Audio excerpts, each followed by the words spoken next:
Have you ever noticed how certain people seem to carry a presence so strong that they don't even need to speak? They walk into a room and the energy shifts, not because they say something profound or make a grand gesture. No, it's subtler than that.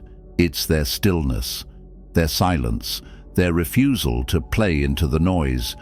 You can feel their power without a single word being spoken. And ironically, that quiet strength tends to unsettle others. It makes them wonder, chase, overthink. There's something deeply magnetic about someone who doesn't make themselves immediately accessible. But what would happen if you did the same? If you stopped reacting to every comment, every invitation, every emotion thrown your way? If you chose silence over immediate explanations, stillness over instant replies, boundaries over people-pleasing? That's where everything begins to shift, because the world is used to you being predictable. Society teaches us to respond, to comply, to keep the peace at all costs. But the moment you step outside of that framework, when you pull back and stop offering yourself so freely, people don't know what to do with you. And that confusion reveals something powerful. They never truly saw you. They only knew how to manage your reactions. Why does that happen? Why does withdrawing cause such discomfort in others? Carl Jung once said, "Everything that irritates us about others can lead us to an understanding of ourselves."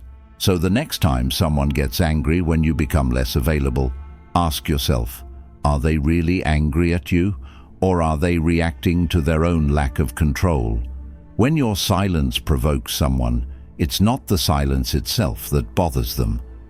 It's what the silence forces them to confront inside themselves. And more importantly, it shows you how much of your life may have been controlled by the invisible strings of emotional expectation. How many times have you said yes when your body screamed no? How often have you forced a smile, replied to a message you didn't want to read, engaged in conversations that drained your spirit, all to keep a connection alive that probably wasn't built on anything real to begin with? And why? Because we're taught to believe that being loved means being available, that to matter, we must always be ready. But at what cost? Have you ever come to the end of a day and felt completely emptied out, without even knowing why? That numb, tired feeling that no nap, no food, no conversation can fix. That's what happens when you give your energy to people who never earned it, when you say yes too many times, not out of joy, but out of fear. The Stoics warned us about this. Marcus Aurelius wrote in his Meditations, "Ask yourself at every moment, is this necessary?" Yet most of us move through life treating our time and attention like they're endless. But they're not. And the people who demand the most from you often care the least about what it costs you. So why do we keep doing it? Why do we continue overextending ourselves, giving away pieces of our soul in hopes of being seen? The answer lies in something Jung explored deeply, what he called the persona. It's the mask we wear to be accepted. We smile when we're hurting. We say we're fine when we're breaking inside. We become performers in our own lives, playing roles for the approval of others. And the more we perform, the further we drift from who we really are. But if we're all wearing masks, how do we begin to remove them? What does it take to finally reclaim our energy and become whole again? It starts with understanding what Jung called psychic energy. Every thought, every emotion, every action consumes a part of this energy. When you argue with someone who doesn't deserve your time, when you try to explain yourself to someone who has already decided to misunderstand you, when you say yes just to avoid conflict, you're spending that energy. And unlike money, you can't get it back once it's gone. There is no refund for emotional exhaustion. So the real question is, are you choosing where your energy goes, or are you letting the world decide for you? Every time you react impulsively, you leak power. The Stoics believed that mastery of the self was the only true form of power. Epictetus said, "No man is free who is not master of himself." And yet, most of us are ruled by emotional impulses that we don't even question. We respond without thinking. We jump in to fix, explain, please, and protect, before even asking ourselves if it's worth it. But what if we stopped? What if, instead of always responding, we started observing? What if we learned to pause, to breathe, to retreat before we speak? Wouldn't that change everything? The problem is, silence is hard, stillness is unfamiliar, and people don't like what they don't understand. Why do people get angry when you don't text back immediately? Why do they accuse you of being distant when you don't answer a call? It's not because they miss you, it's because they no longer control you. Your availability was their comfort, your compliance was their validation. And when you take that away, they feel something they've avoided feeling for a long time: emptiness. But what about you? Are you ready to feel that same silence? To sit in the discomfort of not being needed? To face the fear of being alone, misunderstood, even disliked? That's the price of freedom. The Stoics taught that peace is not found in controlling others, but in mastering our own minds. Seneca said, "He who is brave is free." And bravery in this case means stepping away from old roles and patterns, even when it makes others uncomfortable. So how do we begin this process? By paying attention to what triggers us. What makes your heart race in anger? What makes you feel like you have to prove something? These are not random emotions. They are signals. They show you exactly where your boundaries are weakest. And once you know that, you can begin the real work. Not to become cold or emotionless, but to become sovereign. What does it mean to be sovereign? It means you belong to yourself, your time, your mind, your attention. No one else owns them. And from that place, something powerful happens. You stop reacting. And when you stop reacting, people no longer know how to manipulate you. Jung described projection as the unconscious transfer of our emotions onto others, but the flip side is also true. When we are too emotionally available, we become a blank canvas for others to project onto us, their fears, their needs, their insecurities, and we mistake those projections for love, for connection, for friendship. Have you ever had someone in your life who only reaches out when they're in crisis? Who disappears the moment they don't need you? Who praises your strength only when it benefits them? They're not connecting with you, they're connecting with the role you've agreed to play. And why did you agree? Maybe because deep down you were afraid. Afraid of being seen as selfish, afraid of being abandoned, afraid of disappointing someone. But the truth is, the most effective manipulation doesn't come through yelling or force. It comes through guilt, through the silent, unspoken expectation that you owe people something you never agreed to give. But what happens when you stop playing that role, when you start saying no, when you respond with silence instead of explanations? People get uncomfortable. They start to question who you are. They might even call you arrogant, selfish, distant. Not because you've done something wrong, but because you're no longer serving their narrative. And once you step out of their story, they are left to face their own reflection. So how do we stay grounded in that moment when the pressure to explain and justify feels overwhelming? By remembering that silence is not absence, it is amplified presence. In a world that rewards noise, the person who can sit in stillness commands attention. But silence isn't just about not speaking. It's about choosing your battles. It's about recognizing that not every argument needs your voice, not every accusation deserves your energy, not every invitation is worth accepting. Why do we fear silence so much? Why do we think saying nothing makes us weak? Because we've been conditioned to believe that presence is performance. But the greatest power often lies in the refusal to perform, in the ability to walk away without flinching, in the choice to not engage. In ancient Stoic philosophy, this was the essence of freedom, not needing validation, not being swayed by praise or insult, but standing firm in your own values. But let's be honest, silence has a cost. You will lose people. You will make others uncomfortable. You will be misunderstood. But ask yourself, were those relationships built on truth or on your ability to be constantly available? The more you mature, the more selective you become. You realize that words are expensive, and not everyone deserves the full story. So what do you gain in return for that silence? What grows in the space once filled with over-explaining, apologizing, and reacting? Clarity, peace, strength. You begin to hear your own voice again. You remember what you like, what you need, what you value, not what others expect from you. And in that space, something beautiful begins to happen. You stop chasing connection. You start becoming one. Isn't that what we're all searching for? Not just peace with others, but peace within ourselves? Jung believed that the process of individuation, the journey to becoming your true self, required a break from the collective.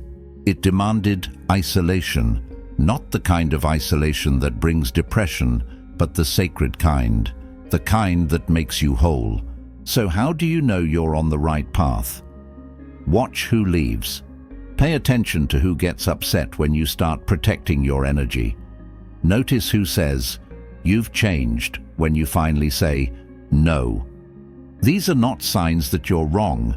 They're proof that you've stopped betraying yourself. But doesn't that hurt? Doesn't the loss sting? Of course it does. Growth always comes with grief. You will grieve the version of yourself that used to say yes out of fear. You will grieve the comfort of being wanted, even if it wasn't real. You will grieve the illusion. But what comes after the grief? What happens after you reclaim your energy, your time, your boundaries? What comes after the silence? That's when rebirth begins. Slowly, you start building a life rooted in truth, not obligation. You attract people who don't need to use you to feel whole. You create space for things that nourish you instead of drain you. You begin to feel strong, not loud, not dominant, but quietly, unshakably strong. And isn't that the goal? To live a life where you are no longer available for anything less than what aligns with your truth.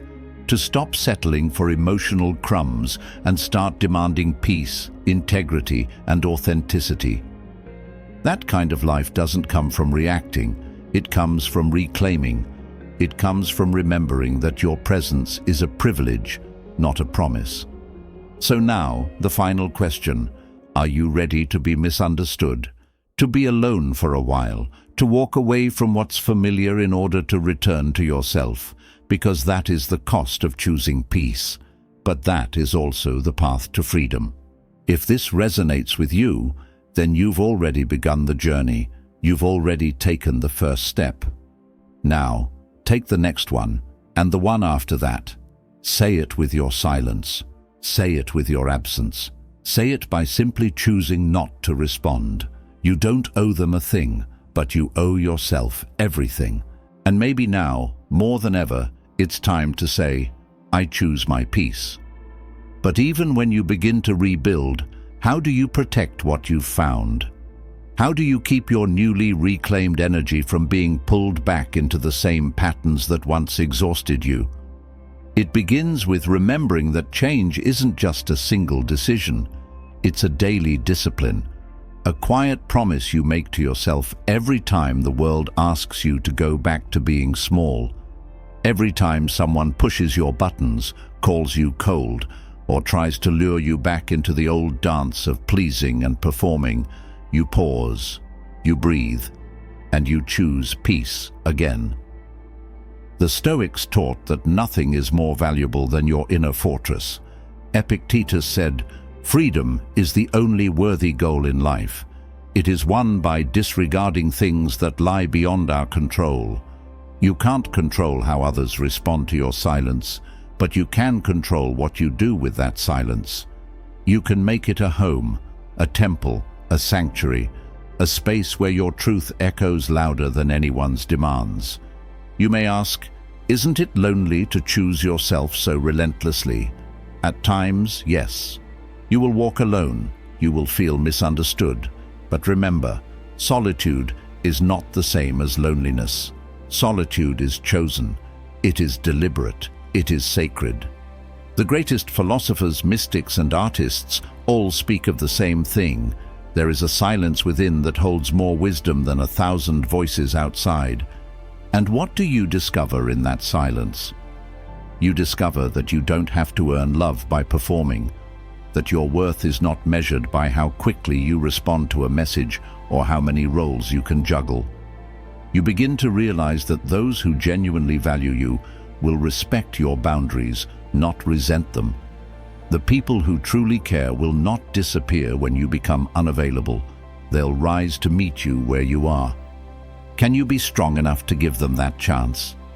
Can you be brave enough to no longer bend to every request, every emotion, every wave that tries to pull you back into someone else's expectations?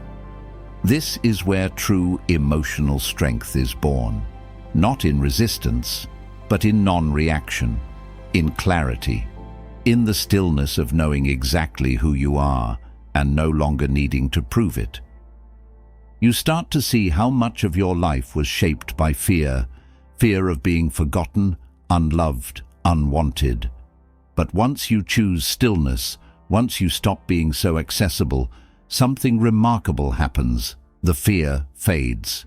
It doesn't vanish in a single moment, but it weakens every time you protect your energy instead of handing it away. There's a special kind of confidence that forms in this space, a quiet certainty. It's not about thinking you're better than others. It's about knowing you no longer need others to define you. That is the foundation of Stoic self-respect. Marcus Aurelius wrote, "The soul becomes dyed with the color of its thoughts." When your thoughts are rooted in strength, not survival, your soul begins to shine through. So what would your life look like if you stopped apologizing for your absence? What if your silence wasn't a void, but a statement? A declaration that says, I am no longer performing. I am no longer giving my energy to what drains me. I am no longer available for anything that costs me my peace. That kind of clarity radiates.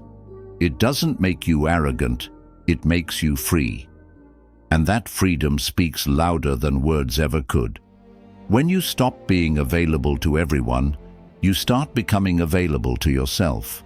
You open the door to better relationships, stronger boundaries, more meaningful conversations, and a life aligned with who you truly are, not who you've been trained to be. And what about those who still don't understand you, who try to guilt you, label you, twist your silence into something negative? Let them. Their confusion is not your burden. Their projections are not your truth. You no longer owe them explanations. You owe yourself alignment. This is not about living with walls around your heart. It's about knowing when to open the door and when to keep it closed. It's about preserving your energy like it's sacred, because it is. The more you practice this, the more you'll notice how the right people gravitate toward your peace, and the wrong ones disappear into the noise they can no longer infect you with. You've spent years watering dead plants, apologizing for your needs, shrinking yourself to be digestible. But not anymore.